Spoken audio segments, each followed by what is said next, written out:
I'd like to start by telling you a little story about a fabulous couple that I'm working for at the moment, Anna and Danny. Danny's blind, he's 84, and Anna is 79.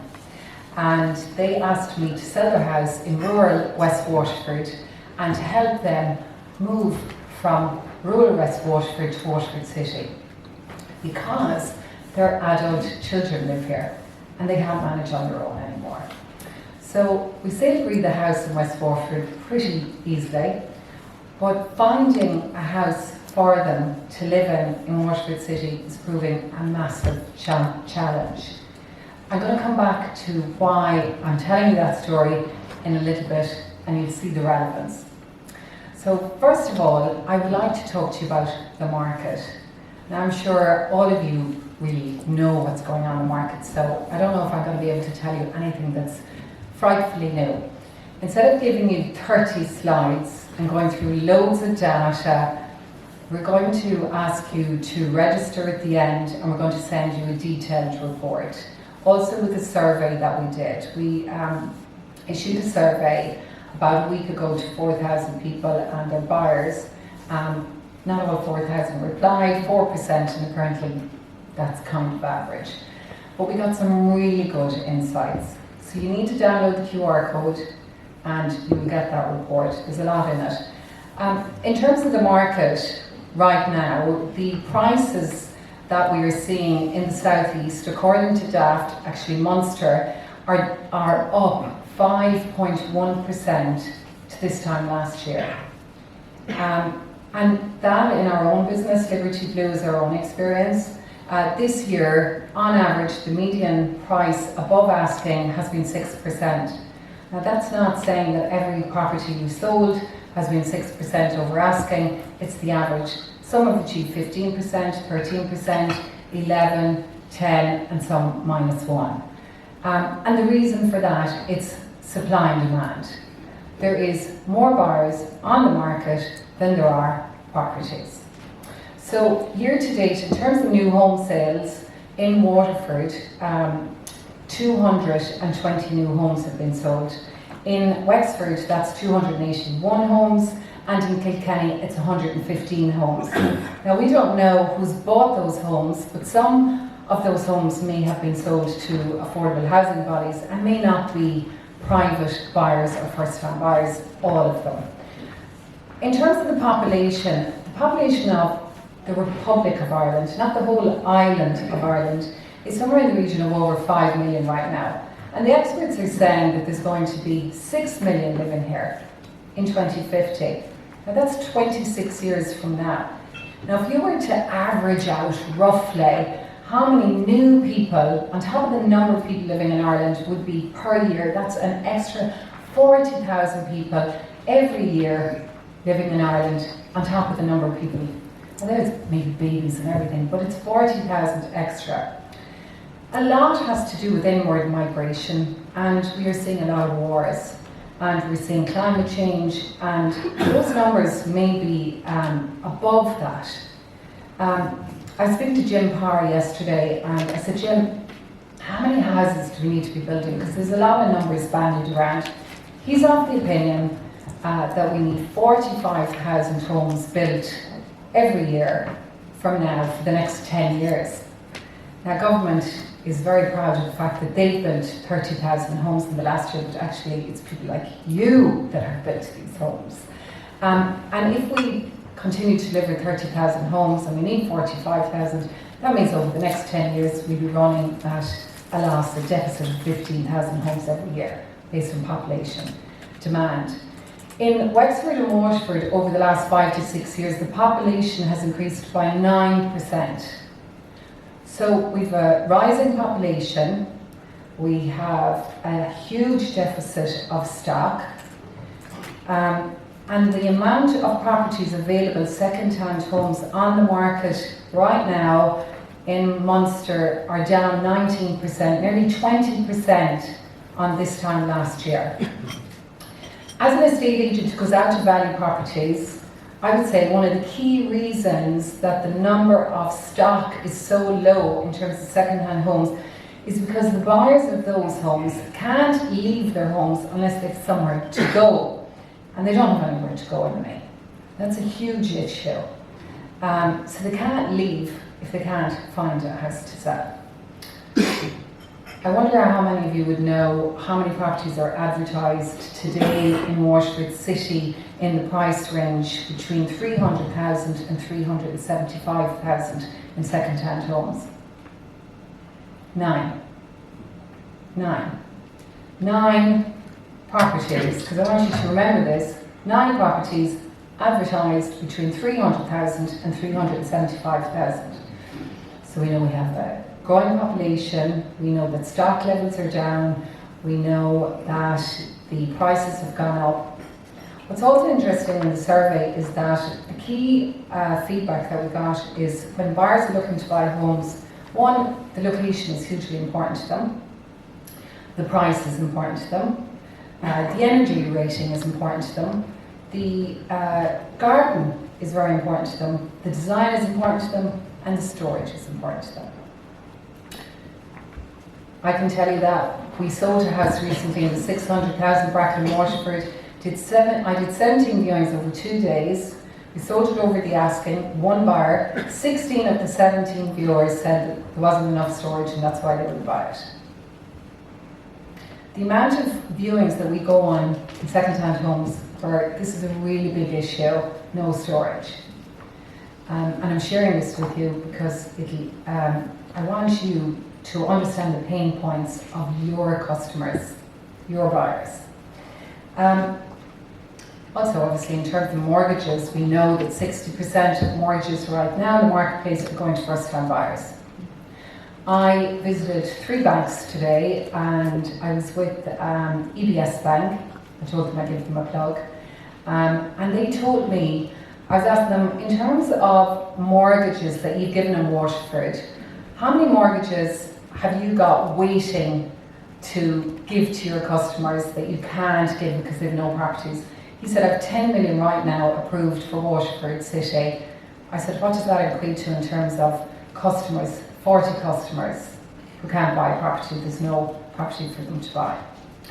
I thought that was really interesting. Now, when I asked Bank of Ireland, they wouldn't give me the data, but the lady there said, we've got millions to give out, mortgages that have been approved. So that's what I got from her. But it just shows the demand.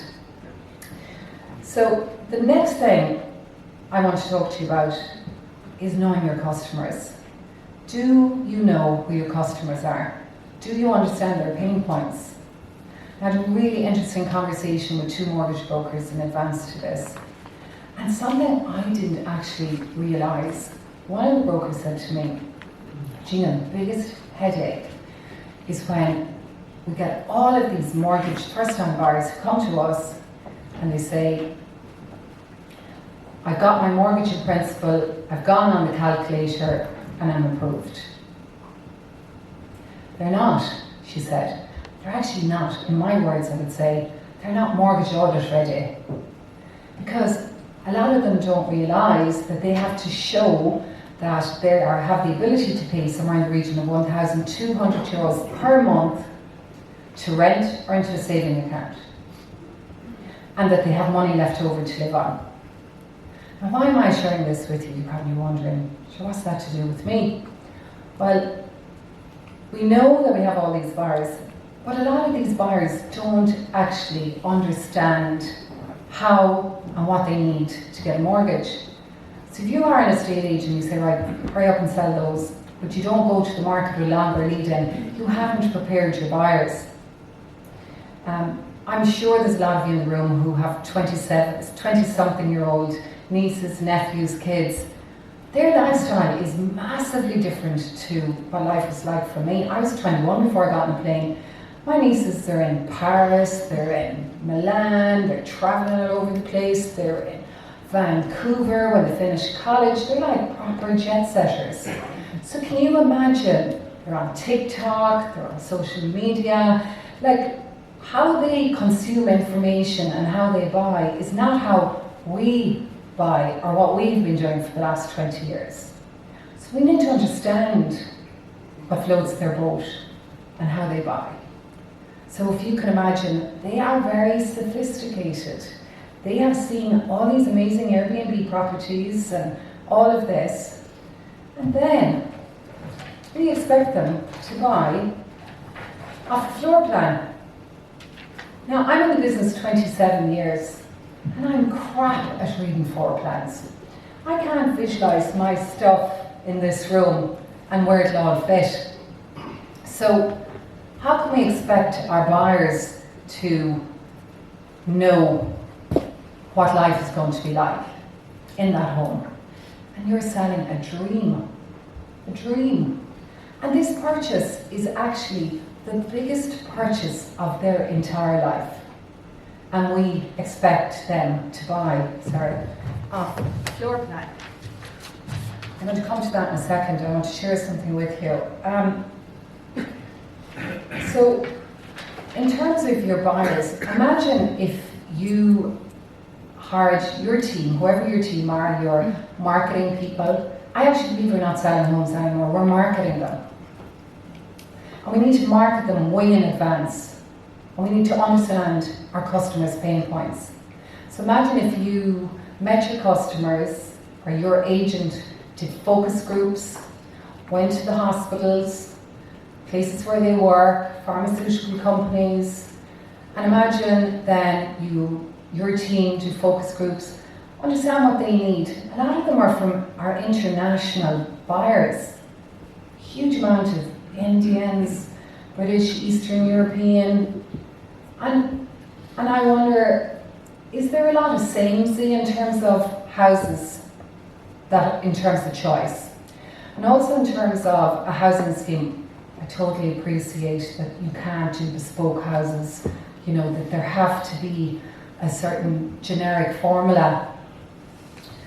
But in terms of the likes of Anna and Danny, there are no single-story homes to buy.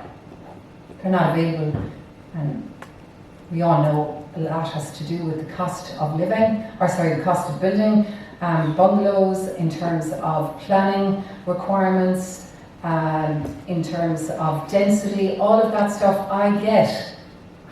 But 1 million out of 5 million people in Ireland are over 55. Obviously over 55 isn't old, but it's an ageing population. In 26 years they predict that'll be 2 million. There's nowhere for them to live. There's no later living plan other than nursing homes.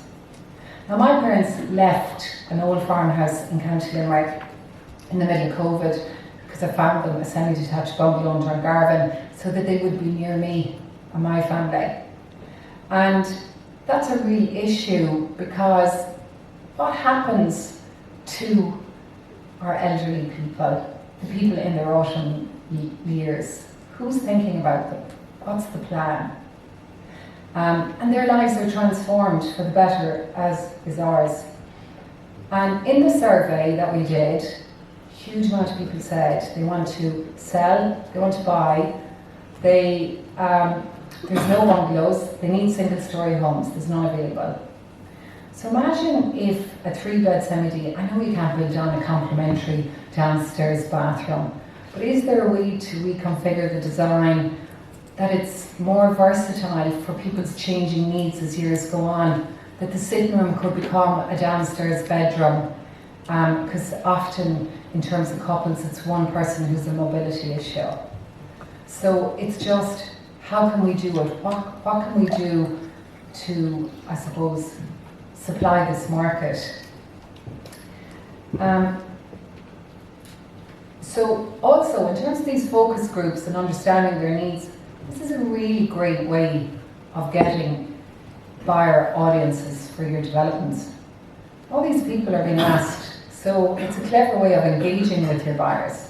The same way, I'm not going to give you my slides unless you download the QR code at the end of the presentation, and then we'll send you a newsletter afterwards. Okay? I want to get you into my nurture journey. I don't want to say goodbye and never hear from you again. Now you can decide that you don't want any more information from us, that's fine.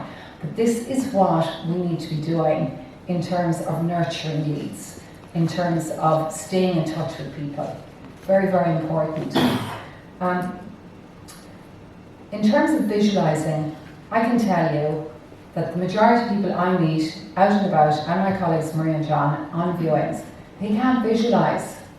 They can't see how a house will look if it's not presented well. I'll share a quick story about 3 properties we sold recently, and there's a reason I'm sharing this with you, because I do believe it will benefit you, all of you in the room. We sold a property in Water Park. All 3 owners, we insisted that they paint the property completely, that they dress the beds, that they buy rugs, cushions for the couches. Okay. One did a bit of a crappy job, so I went to Jones and I spent €250 and I got some nice stuff and I put it in. That was the property in Clonmel. The house next door sold for $249. We put this on at $239.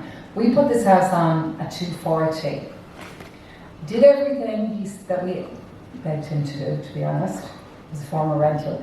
That property sold for $271,000, $31,000 over asking. All the people that came into the viewing said it's the nicest house, all the rest need to be painted. Imagine, it needs to be painted. People couldn't see, right? So that was like 13% over asking. Farmley, $198,000, 2-bed, went in the market. The sale agreed yesterday for $234, $36,000 over asking. Way more than the other houses sold by comparison. Not just because of supply and demand, but about how they were presented. And one in Water Park, $165, sold $207, 42,000 over asking. I begged the owner to get green plants, put them in the rooms, make it look like a home. A home. We're selling a dream. All 3 of them are homeowners.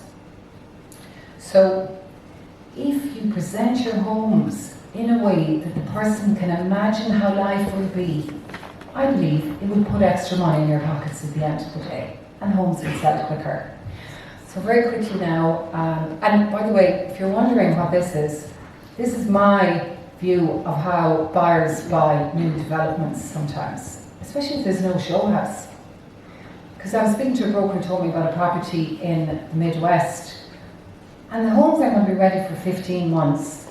And they're driving up and down and they're looking at these fields and they're supposed to imagine what life is going to be like there. And they can't. So I found this video of a development for sale in the States and I really loved it because I thought it was very simple.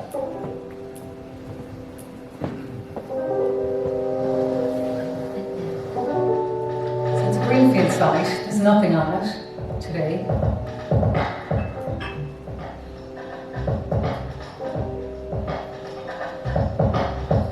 They're showing the community all the important things that people need to know, because when people buy a home, they're buying into a community. They want to know that their kids will have a school to go to, there'll be a place to play sports.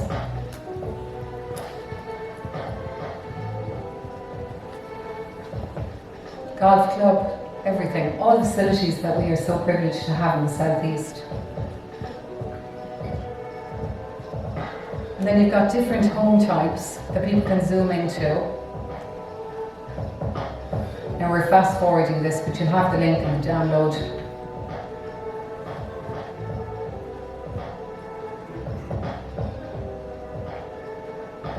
All this technology is available to all of us here.